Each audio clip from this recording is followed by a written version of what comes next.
Now, we regularly have MSNBC feature in Lefties Losing It, and here is another example.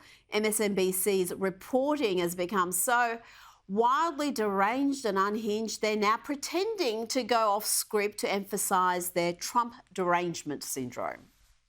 You know, it's time to do something different. Like, we're not going to have this conversation again. I have come on the air with breaking news about requests for gag orders because of threats for judges and their kids more times than I could count today before I got ready. And Judge Ludig, I think it's time. I don't know who has to write the banners at the bottom of my show. I'm sorry in advance. But Donald Trump broke the rule of law. And we should cover a broken judiciary in this country. Donald Trump managed to delay every federal criminal trial. How conveniently placed that camera was for the script toss. It's almost like, I don't know, it was rehearsed. But maybe instead of rehearsing, the MSNBC reporters should investigate why it was apt for Donald Trump to call out the daughter of the judge overseeing his New York hush money trial. After all, two Democratic clients of Lauren Merchant's consulting firm have raised at least $93 million in campaign donations while using the case in their solicitation emails. Team Trump has repeatedly called for Judge Merchant to recuse himself from the case. Joining me now is Senior Editor-at-Large of Newsweek, Josh Hammer. Josh, what do you make of this case and MSNBC's outrage at Trump attacking the justice system? Well, Rita, great to join you as always. So first of all, I mean, that clip that we just saw from MSNBC, you see the host there. She's flailing her arms. She is so apoplectic, the fact that Trump is doing everything possible to try to delay this trial. This is part of a much more insidious, pernicious line of argumentation that we've seen from the Democrats and their allies of late. So Jack Smith, who is the special counsel for Attorney General Merrick Garland, who is currently prosecuting Donald Trump in both Washington, D.C. and Florida. He has spoken in the past of how you have an alleged Sixth Amendment right to make sure that we have this trial conducted speedily so that the government can know whether Donald Trump is guilty or innocent. He has flipped our entire Bill of Rights, our entire constitutional structure on its head.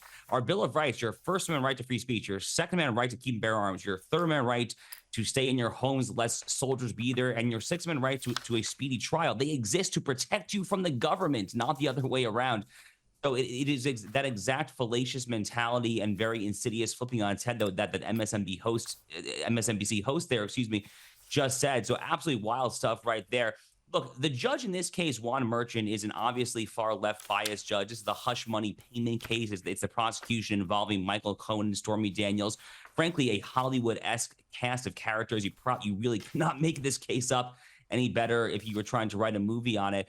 But very similar to Justice Arthur Engoron, who is the judge in the fraud trial. That's the Tish James fraud case against the Trump organization. These judges, Rita, almost to a T, especially in the state courts, are going to be very anti-Trump, and it makes sense because they're there in New York City, which is a far-left jurisdiction. This case of the 4 criminal prosecutions, this hush money case, is by far the most likely of the criminal cases to actually get a verdict before November.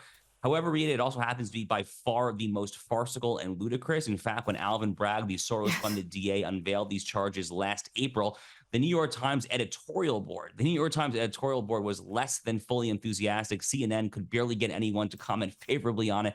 So I don't think that this is going to go anywhere. But for now, they are just flailing their arms. They're trying to do anything whatsoever to derail this man's ambitions. We thought the last New York case was the most farcical possible, but this, you're right, it makes that one look like it has some grounds. I mean, it is, you can see why trust in the justice system has plummeted to historic lows in the US, because people are seeing what's happening, and it's very obvious that these are politically motivated charges.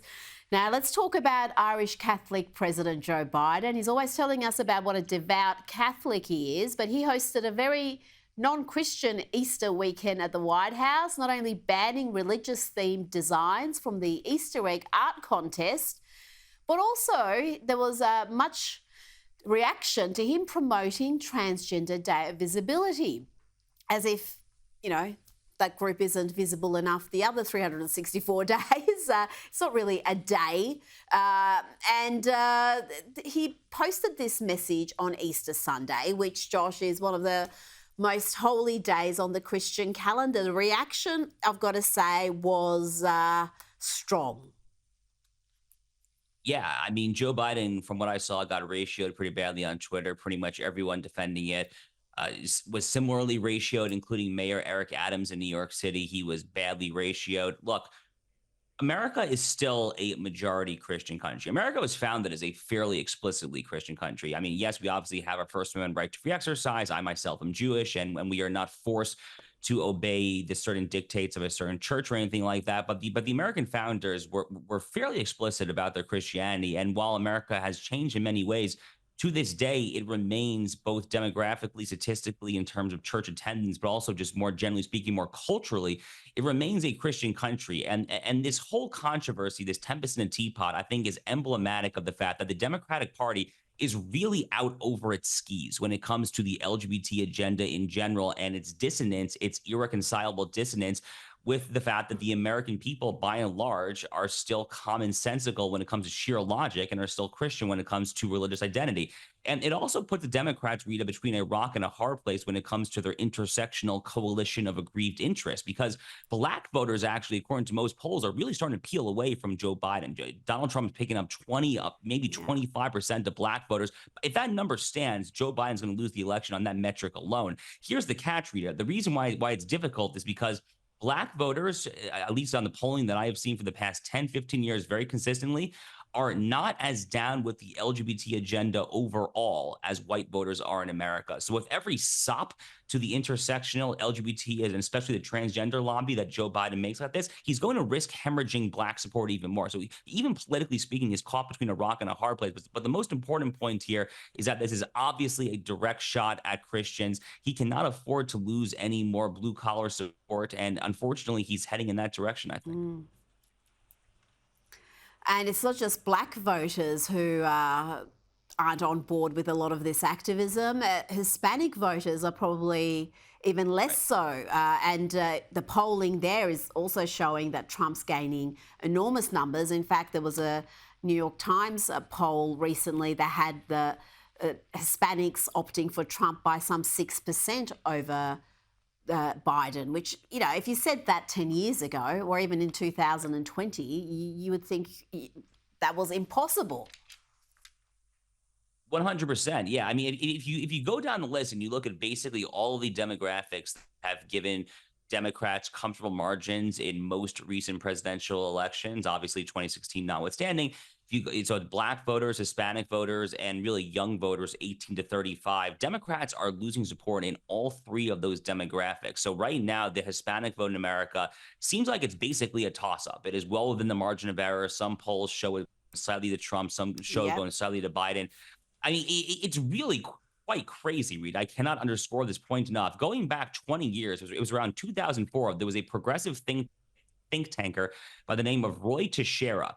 And he wrote a famous book at that time called The Emerging Democrat Majority. And his basic argument was that demographics were going to make the Republican Party go extinct in the next 25, 30 years because of the Hispanic vote alone. Roy Teixeira, to his credit, has formally disavowed and renounced his own book. But the Democratic Party officially, unfortunately, is still continuing to hemorrhage Hispanic voters. It is a huge, huge, huge deal. And what the mainstream media and the Democratic Party miss is that Hispanic voters themselves, Rita, are not any happier about the situation on the southern border than white or Black voters are. They are the ones oftentimes who are actually disproportionately being harmed by the crime, the trafficking, the drugs, and all that the open border entails. And I think there's also ill feeling towards those who conflate legal migrants with illegal migrants, even with criminals. And the Democrats are guilty of doing that on a regular basis. Josh Hammer, thank you so much for your time this evening.